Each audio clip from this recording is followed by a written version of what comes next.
Salut les amoureux du ballon, on commence cette revue de presse en France où l'Europe a souri à nos clubs français hier soir. Et on commence par le FC Nantes qui a rallumé la flamme comme le placard de l'équipe ce matin.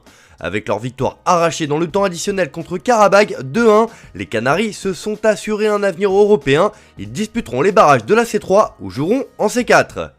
De son côté, le Stade Rennais a loupé une belle opportunité en se faisant reprendre par Fenerbahçe 3 partout alors que les Bretons menaient 3-0 à la mi-temps.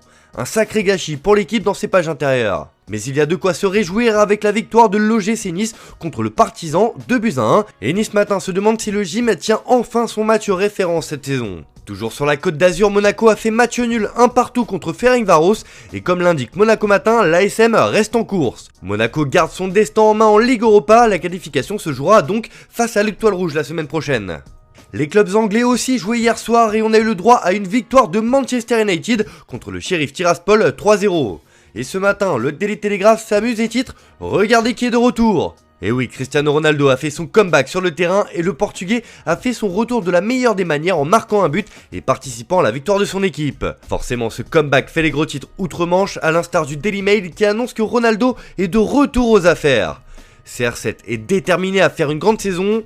De son côté, le Daily Star met en avant la défaite d'Arsenal contre le PSV Eindhoven 2-0. Et pour le tabloïd, les Gunners n'ont pas fait un bon travail et la défaite est méritée.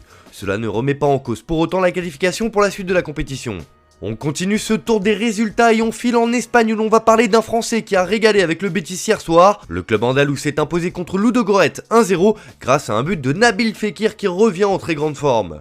Pour l'Estadio Deportivo, c'était faking. L'ancien lyonnais a permis à son équipe de l'emporter et surtout cela permet à son club de se qualifier directement pour les huitièmes de finale de l'Europa League. Une sacrée performance mise en avant par le quotidien local. De son côté, la Real Sociedad a gagné 2-0 à l'extérieur contre l'Omonia Nicosie. Et pour l'édition basque de Mundo Deportivo, ce sont les rois d'Europa League. Le journal local espère que cette équipe continuera à rêver dans cette compétition. Allez, on termine ce tour des résultats par l'Italie où la Roma a galéré pour s'imposer 2-1 contre le club finlandais du HJK Helsinki. Comme le résume le Corriere dello Sport sur sa une, c'était un match pour Mourinho avec des clous. La Roma gagne à Helsinki et ouvre la voie à une qualification. Dans le même temps, la Lazio bat Midtjylland et prend la tête de son groupe. Bref, une bonne soirée aussi pour les clubs italiens. De son côté, la Gazzetta dello Sport lâche une petite bombe ce matin sur l'avenir à court terme de la Juventus. Le journal au papier rose évoque un retour d'Antonio Conte à la tête de la vieille dame pour remplacer Max Allegri. La paix avec Agnelli est possible, l'entraîneur est en fin de contrat avec Tottenham, Allegri est en difficulté et l'été prochain pourrait être le théâtre d'un retournement de situation sensationnel. Le temps presse pour Allegri. On reste de l'autre côté des Alpes avec une information terrible qui fait d'ailleurs la une de la Gazzetta dello Sport.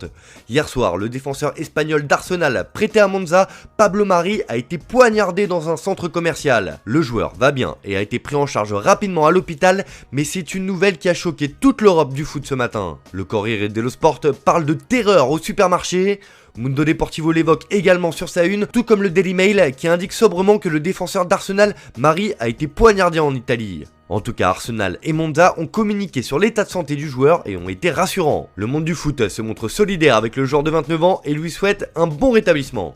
Allez, on termine avec un sujet plus léger et on retourne en Espagne où Marca annonce que le Real Madrid se lance à l'assaut de la future star brésilienne Endrick. Ordre de Madrid, il faut signer Endrick. Le club merengue va faire une offre pour la perle brésilienne face à l'intérêt du PSG. L'attaquant de 16 ans qui a déjà fait ses débuts avec Palmeiras n'arriverait pas en Europe avant la saison 2024-2025. De son côté, AS annonce que le Real Madrid a prolongé Vinicius Junior. Vinicius a signé son nouveau contrat qui le lie à Madrid jusqu'en 2027.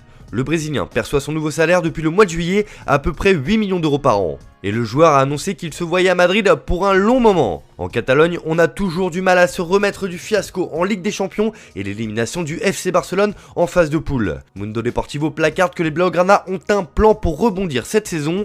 Tout d'abord, le Barça maintient sa confiance maximale en Xavi. L'objectif est d'aller chercher la Liga, la Coupe d'Europe et l'Europa League car le projet exige des titres.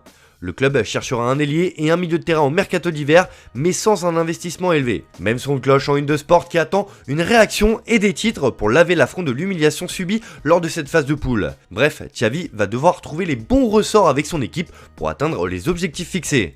Voilà, c'est tout pour aujourd'hui, merci de votre fidélité, bonne journée à tous, on se retrouve cet après-midi pour le JT Foot Mercato.